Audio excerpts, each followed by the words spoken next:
그리스도 군사의 자세 품는 마음 너그러운 마음 145번째 시간입니다. 22년 7월 19일 주님께서 팀 목사님께도 비장로에 대해 실망하지 마라, 판단하지 마라, 내가 세워가는 자다. 너는 이보다 더한 자였다. 네, 이제 어떤 사람의 허물을 우리가 봤을 때 저 사람 저러면 안 되잖아요. 저 사람 좀 그렇잖아요. 이런 식으로 할 때가 있잖아요. 그러면 주님은 너는 그보다 더한 사람이야. 어떻게 보면 이제 충격요법 같은 거예요. 그래서 남의 허물이나 부족함을 보기 전에 너의 부족함을 먼저 봐라. 주님이 이렇게 말씀하신 것 같아요. 나의 마음으로 이 일들을 치리하기 원한다. 더 내 마음 같기를 기도하여라. 나의 일들을 치리해야 할 것들이 많다고 하셨습니다. 지금 이게 무슨 상황이냐면 주님께서 이 B장로님, 송장로님을 이제 마치 열국의 아비처럼 믿음의 조상 아브라함처럼 하나님께서 축복의 통로로 사용되는 축복의 아비로 세우겠다 하셨거든요. 그러니까 이제 최 목사님 관점에서는 아니 아브라함처럼 대단한 믿음을 가진 것도 아닌데 축복의 아비로 세운다고 이러면서 약간 좀 뭔가 안 맞는 거나 또는 이해할 수 없는 그런 식으로 받아들인 게 있거든요. 그래서 실망하지 말고 판단하지 마라.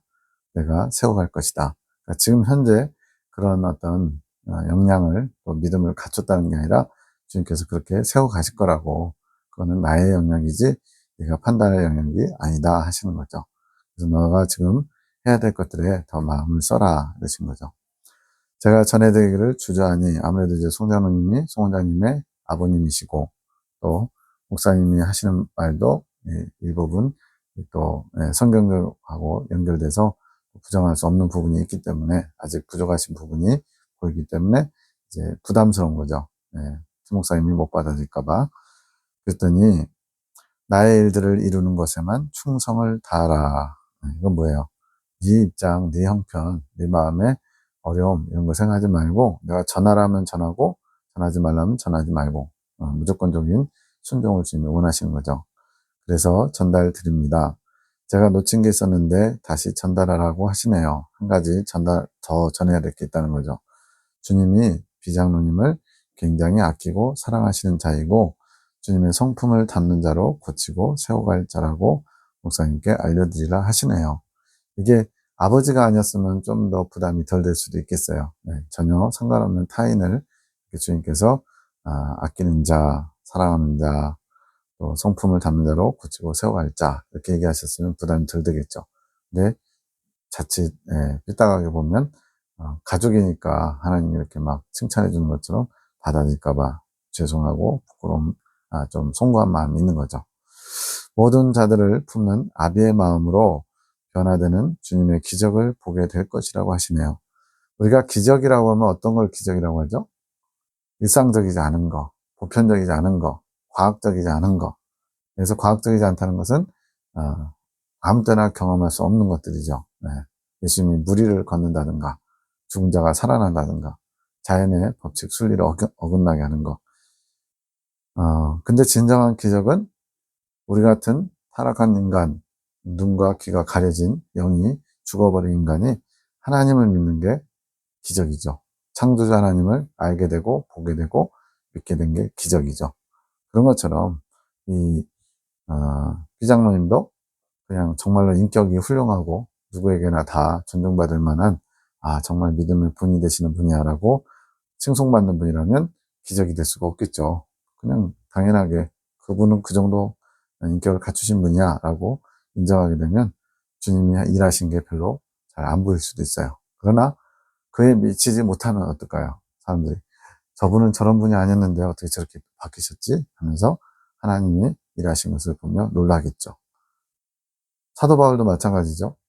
유대인들을, 예수님 믿는 유대인들을 잡으러 다닐 때 그가 그런 사람이었다고 참 두려워하던 사람들이 사도 바울이 완전히 변화돼서 이제는 더 적극적으로 예수님을 증거하는 자로 변화되니까 사람들이 그런 일을 행하신 하나님을 찬양하잖아요. 그와 같은 거죠. 먼저 세워질 자의 시선으로 보기 원하시네요. 모든 자들을 품는 아비의 마음으로 변화되는 주님의 기적을 보게 될 것이다. 이것을 주님이 주신 메시지로 받으면 유익하겠죠. 교단 안에 시교회와 같이 분열된 교회들이 많이 있다고 하십니다. 그리고 수경으로 있는 자들이 대부분이고요. 시교회가 하나의 모델이 되는 겁니다. 어떻게 하나님 앞에 바로 서야 되는지. 우리 지금 현재까지는 안 좋은 쪽으로 지금 안 좋은 형태의 모델로 지금 비치고 있지만 주님께서 작정하셨으니까 언젠가는 되겠죠.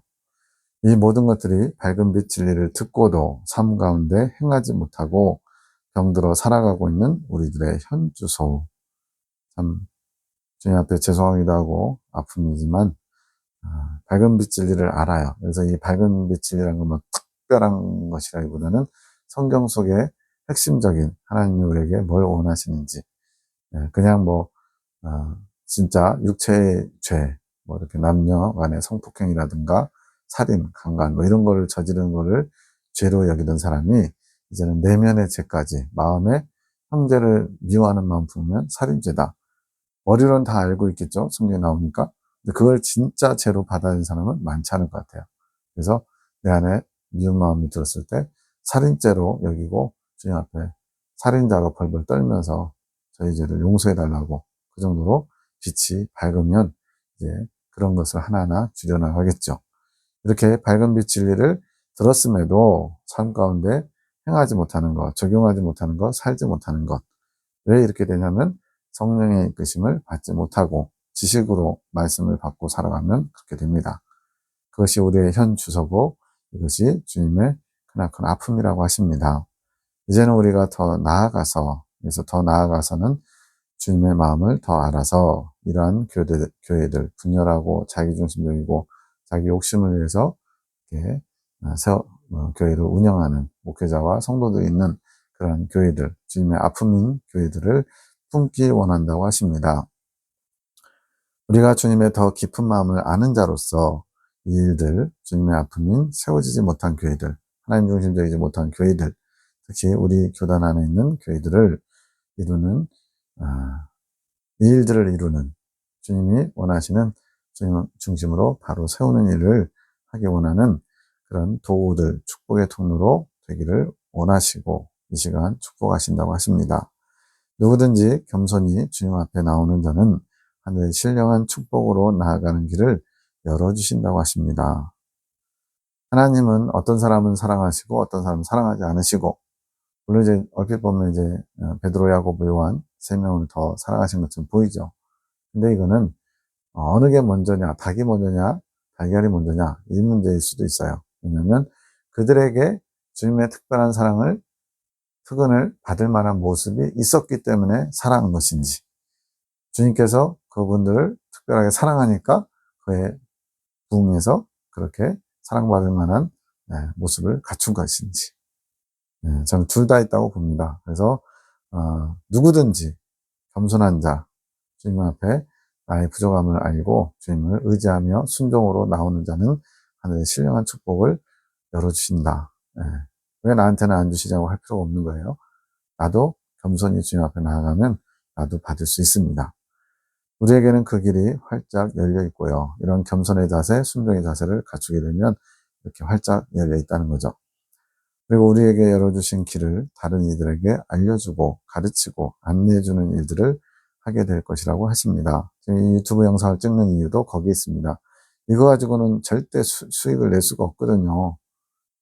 뭐 무슨 이벤트도 없고 재밌고 유익한 정보를 제공하는 것도 아니고, 어떻게 보면 이제 가장 특별한 정보를 제공하긴 해요. 주님의 뜻이 무엇인지, 주님의 마음이 무엇인지, 우리가 어떻게 신앙생활을 해야 되는지, 이런 깊은 것들을 알려주지만, 그냥 이렇게 지나가는 뜨내기가 이런 내용들 보면은 이거 뭐 알록달록 색깔 칠해놓고 글자도 많고 뭔 소리 하는지도 모르겠고, 그러면은 그냥 말 그대로 지나가는 사람이 되는 거죠. 근데 이제 이 말씀이 정말로 하나님으로부터 온 것인가, 이렇게 마음에 데살로니가 사람들보다 더 이렇게 신사적인 베레아 사람들 같은 자세로 이 말씀들을 들여다보면 주님의 깊은 놀라운, 정말로 가장 중요한 정보, 하나님을 아는 지식이 이제 생기겠죠.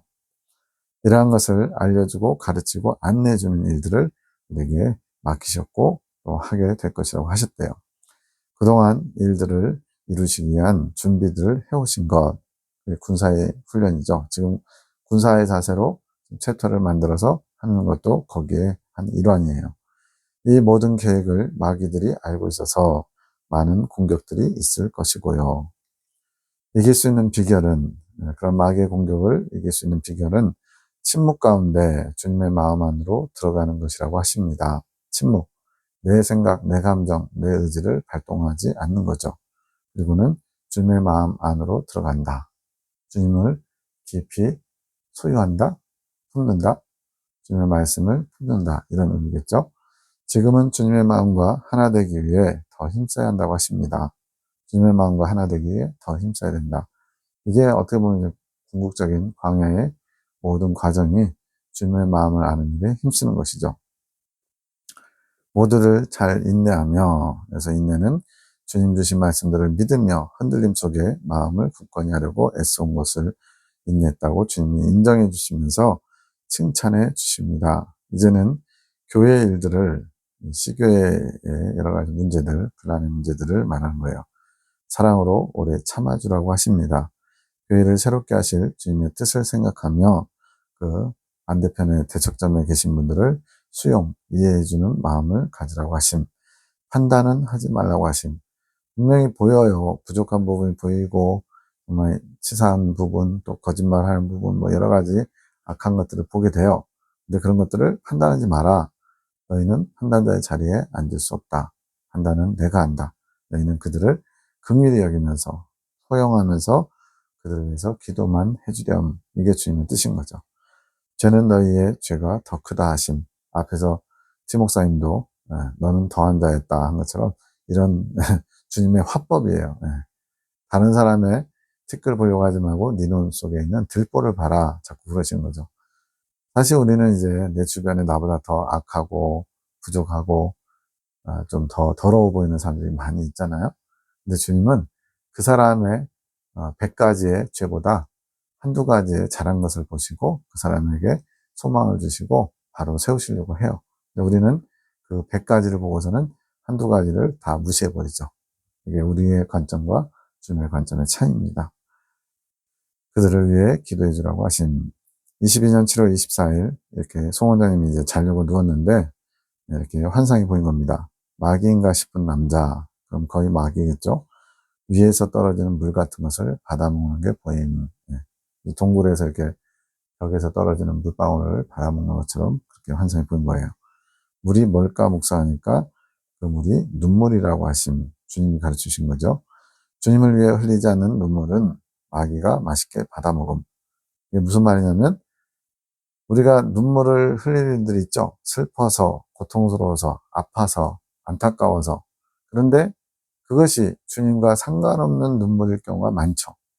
가족 때문에. 물론 혈육간에 눈물 흘린 거 당연하죠.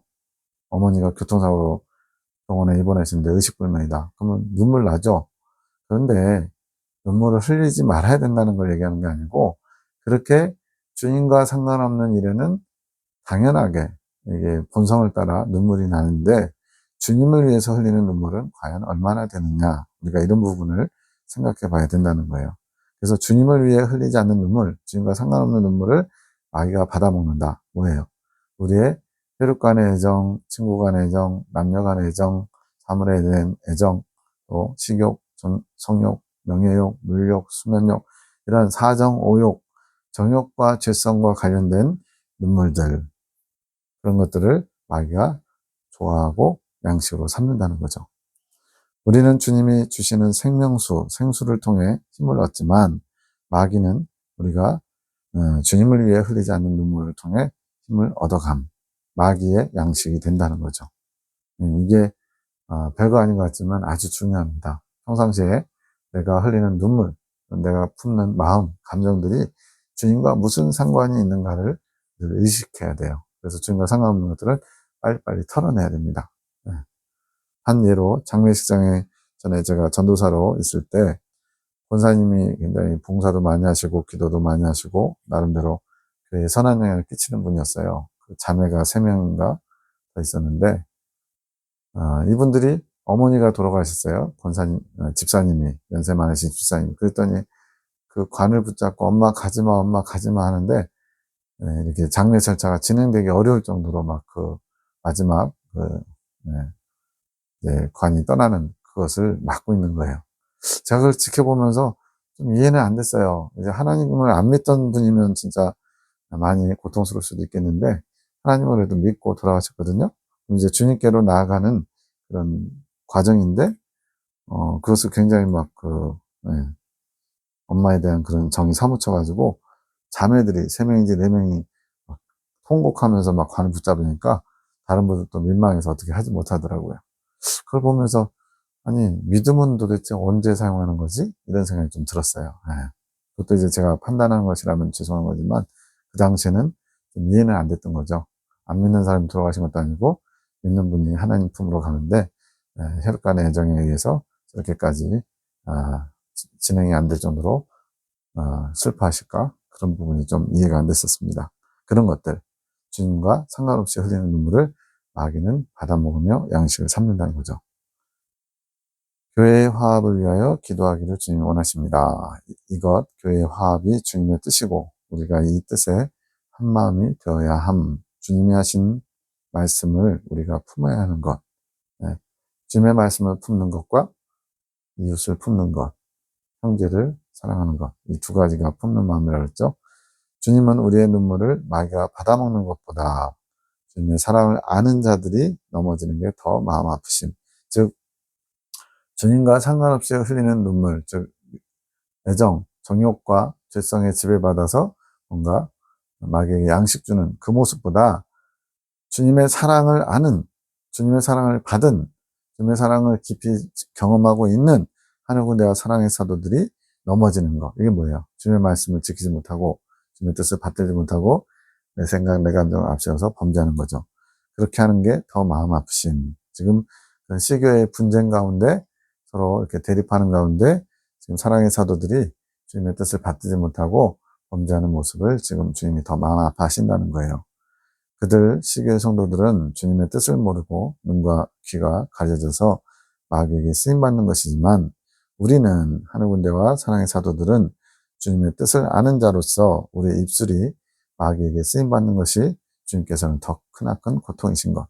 즉, 상대방이 이렇게 좀 부족한 모습 보일 때 같이 맞서 싸우고 비판하고 정죄하고, 네 하는 거 봐 하면서 이렇게 소리 지르고 이런 것들이 주님 앞에 더 마음 아프게 한다는 거죠. 우리는 이런 때일수록 이렇게 뭔가 이렇게 마음과 생각을 지키기 어려운 때일수록 주님의 뜻 안으로 더 들어가야 함. 풍랑 가운데 내 안에 숨어 계시는 주님 안으로 더 들어가야 하는 것. 풍랑이면 어떻게 해요? 밖에 있다가는 바람과 파도에 휩쓸려서 떨어지겠죠. 안으로 들어가야죠. 손실 안으로. 나의 뜻을 이루기 원했습니다. 주여 용서하소서. 주님의 뜻을 아는 자로서 주님의 뜻을 품지 못했습니다. 주여 이제는 제가 주님의 뜻을 품기 원합니다. 주님의 뜻이 저희 뜻이 되기 원합니다. 주님의 뜻만이 저희 전부가 되기 원합니다. 주여 역사하소서. 주님의 뜻을 원하고 바라는 이 믿음 위에 주께서 역사하여 주소서. 주님께서 친절하게 어떻게 기도해야 되는지까지 세세하게 가르쳐주고 계시네요. 내 뜻을 내려놓고 주님의 뜻을 저희 뜻으로 받기 원합니다. 이런 기도를 하라는 거죠. 이것이 겸손한 자의 자세이고 이것이 주님이 원하시는 자세. 이것을 날마다 읽으라고 하심. 그 마음이 입술의 고백이 진정한 마음의 고백이 될 때까지 그렇게 하라는 거죠. 이것이 우리 전부의 마음이 되기 원한다고 하심. 우리는 주님의 해갈에 힘써야 함. 주님께서 해갈, 목마름이 해소되는 것이 해갈이잖아요. 주님의 마음을 시원케 해드리는 자. 그러려면 어떻게 해야 돼요? 주님께서 원하시는 뜻을 이루어드려야죠. 주님의 마음을 흡족하게 해드려야죠. 주님의 마음을 묵상하는 것은 결국 주님의 뜻을 묵상하는 것이고, 주님의 뜻을 알게 되는 것이고, 주님의 뜻을 품을 수 있게 되는 것. 주님의 마음을 안다, 주님의 뜻을 안다. 조금 차이는 있어요. 주님의 마음은 주님 그 자체를 아는 거예요. 주님의 모든 것. 그런 것을 어떻게 보면 이제 공간의 영역이 좀 있는 것 같아요. 주님의 뜻은 그 공간 영역 안에서 주님께서 그때그때 주님께서 원하시는 방향이 있거든요. 그런 어떤 케이스 바이 케이스에 따라서 주님의 뜻이 어디 있는지를 분별해야 되죠. 이런 것들을 묵상하면서 주님의 뜻을 알아. 이제는 주님의 뜻을 품고 내가 그 뜻을 이루어드리고자 내 뜻을 내려놔야죠. 지식으로 하는 게 아니라 깨달아 알아야죠. 품는다는 것은 주님과 같은 곳을 바라보며 주님과 한 마음이 되는 것. 자, 동행하는 두 사람을 생각해 보면 동행하는 두 사람은 서로 마주보지 않습니다. 길을 가는데 서로 마주보고 길을 가면 어떻게 돼요? 다치겠죠? 넘어지겠죠? 어깨를 나란히 해서 같은 방향을 봐야죠. 그래야 동행할 수 있죠. 그것처럼 주님과 같은 곳을 바라보며 주님과 한 마음이 되는 것이 품는 것. 침묵하여라. 마귀를 춤추게 하지 말아라. 어떤 상황 또 어떤 사람들의 그런 몰상식한 모습을 보게 되면 우리는 분이 나죠. 그러다 보면 한마디 하게 되죠. 주님은 침묵하래요. 네 생각, 네 뜻 앞세워서 네 감정을 표출하지 말아라. 마귀가 춤춘다. 마귀가 받아먹는 눈물보다 너의 믿음 없음이 내 마음을 더욱 상하게 하는구나. 그들의 모습보다 너희들의 믿음 없는 행동, 즉 주님의 뜻을 안다 하면서 마음을 안다 하면서 그토록 가르쳐 줬건만 그것을 받지 못하고 너희 하고 싶은 대로 하는 너희 모습이 내 마음을 더욱 상하게 하는구나. 이 얘기죠. 너희의 입술로 자신의 믿음 없음을 마귀에게 보이지 말거라. 입술로 원망, 불평, 증오, 짜증, 또 그 사람의 단점을 드러내고 허물을 드러내고 이런 것들이 다 입술로 범죄하는 거죠. 그들은 너희의 믿음 없음을 들으며 만족해하며 더 힘을 얻어가느니라. 마귀들이 그렇다는 거예요. 자신들이 원하는 자세를 보여주고 있으니까.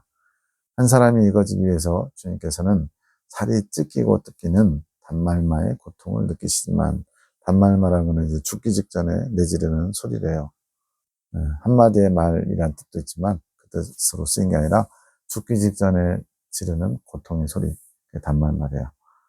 살이 찢기고 뜯기는 그런 고통 가운데 주님은 한 사람을 익히신대요. 우리는 그냥 저절로 때가 되면 익어간다고 착각하는데 그 익히심을 위해서 주님은 엄청난 고통을 느끼신대요. 수고하심을 넘어서서 고통을 느끼신대요.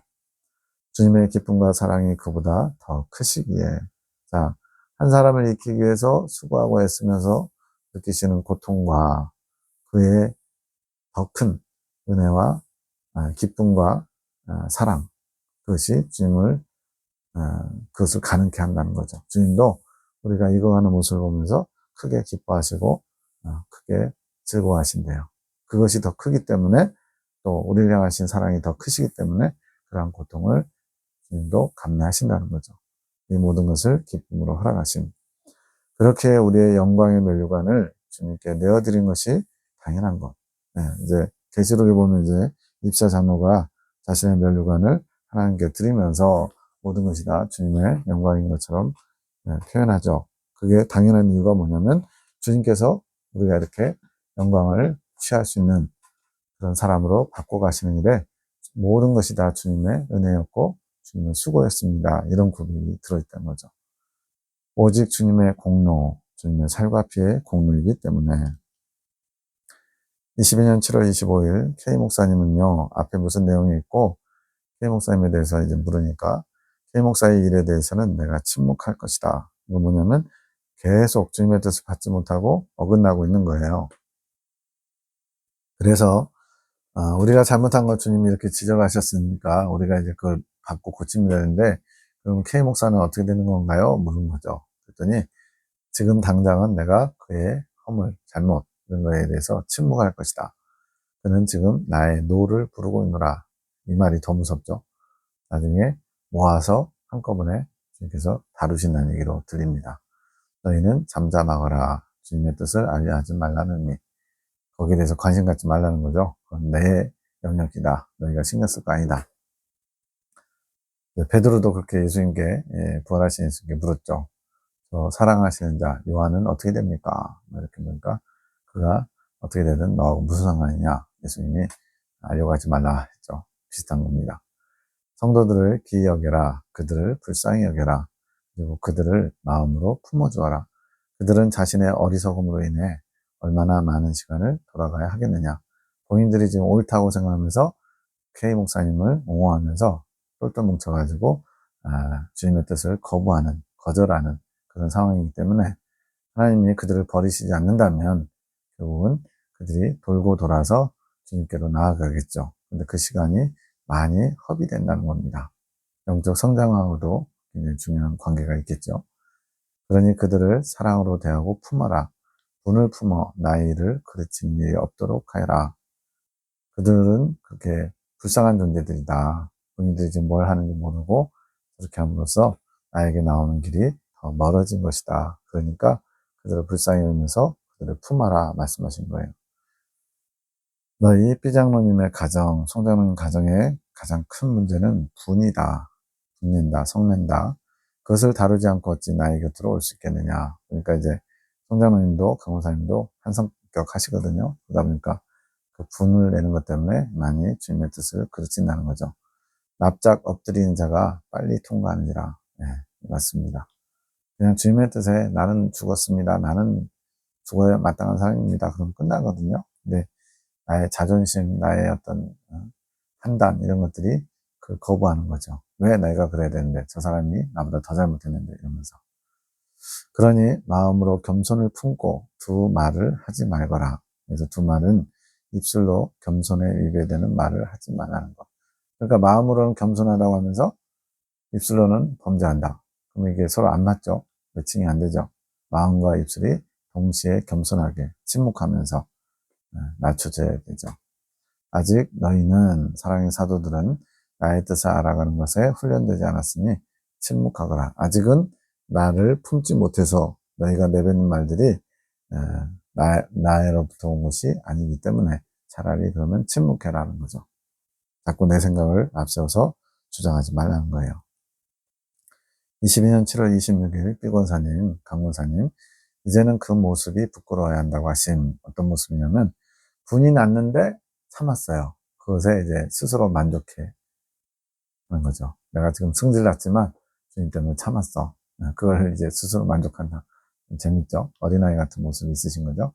그랬더니 분이 나는 자체를 부끄러워해야 한다는 의미로 말씀하신 거예요.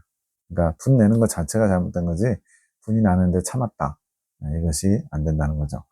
이제는 비권사님이 자꾸 그러한 분내는 행실을 하시면 부끄러움을 크게 당하신다 하심. 주님이 그러시더라고요. 어떤 사인을 주시고 알게 하셨는데도 계속 그 길로 가면 어쩔 수 없죠. 매를 드셔야죠. 그러다 보면 내가 더 부끄러움을 당하게 되죠. 보니까 이제 송장로님이 이제 그런 상황이 된 거죠. 성도들의 잘못된 부분, 목사님의 잘못된 부분을 송장로님이 강하게 이렇게 표현을 하셨는데 도리어 역공을 맞아가지고 송장로님이 말 그대로 완전히 바닥까지 내려가는 그런 상황까지 간 거예요. 그러면서 이제 송장로님을 겸손한 하나님의 종으로 침묵하는 종으로 주님께서 만들어 가신 것을 봤습니다. 아직 비권사님 성향이 기회가 주어지면 그렇게 분을 내심. 비권사님께서는 이제 안 그런다고 하심. 본인은 이제 난 분을 안 내겠다 했는데 주님 보시기에는 아직 부족하다는 거죠. 나는 기회가 주어지면 하는 사람이라고 생각하라. 나는 인정 못하는데 주님이 그렇다고 그러면 그런 거죠. 그래서 비권사님에게 더 조심성을 이야기하시는 것. 악을 품으면 악한 것에 더 지배를 받게 되고, 그렇죠. 악심을 한번 품으면 그 악심이 자라거든요. 나중에 살인죄까지도 갑니다. 처음 시작은 작았어요. 그냥 괘씸하고 뭐 서운하고 뭐 이런 거였는데 그게 계속 마음에 품고 지가 나한테 이럴 수 있어는 원망하는 마음 품으면요. 이제 살인 충동까지 가는 것 같아요. 말씀을 품을 때, 주님을 품을 때 악한 것이 떠나간다. 왜냐하면 주님은 선 그 자체시잖아요. 빛 그 자체시기 때문에 선과 빛을 품으면 악한 생각, 악한 마음은 떠나게 될 수밖에 없죠. 그래서 우리가 마음에 뭔가 불편하고 악한 마음을 품게 된다. 그럼 어떻게 하면 돼요? 그 사람을 생각할 게 아니라 주님을 생각하면 돼요. 주님을 많이 묵상하면 선, 빛, 그것을 묵상하면 빛과 어둠은 공존할 수 없기 때문에 악한 마음, 악한 것을 품게 하는 그런 요소들이 떠나게 될 수밖에 없죠. 그것이 말씀의 능력. 비장로님과 비권사님에게 치유를 허락하신 시간. 그 뭐냐면, 이제 교단에서 좀 조정을 하면서 교회에서 한 달간 좀 교회를 추석하지 말고 떨어져 계시라고 그렇게 권고 조치를 했거든요. 그것이 치유를 허락한 시간. 교회를 고치는 것보다 비장로님과 비권사님에게 좀 고쳐야 될 부분을 주님이 고치시려고 하는 거죠. 마음을 단단히 먹더라도 분을 안 내고 참으려고 마음먹어도 그런 환경이 되면 지배를 받게 된다고 하십니다. 그러니까 그런 거 있잖아요. 우라통이 터지는데 마음껏 발산하는 것이 정신건강에 좋습니다. 이게 세상 방법이거든요. 또 한편으로는 그냥 마음에 꾹꾹 눌러서 그래서 승화시킵시오. 이렇게도 하거든요. 둘 다 틀렸습니다. 그 마음의 분을 품은 것, 그 원인을 들여다보되 더 중요한 것은 주님께서 지금 내게 뭘 원하시는가, 여기에 초점을 맞춰가지고 주님 때문에 그것을 버리기 원해야 돼요.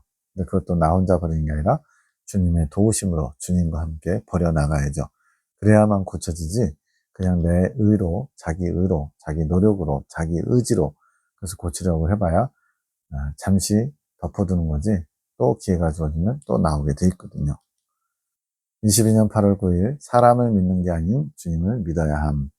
주님을 신뢰하며 주님의 뜻을 신뢰하는 우리의 믿음 위에 주님께서는 더욱 풍성히 일하실 수 있으신, 그래서 믿음으로 모든 것이 가능하다 하는 겁니다.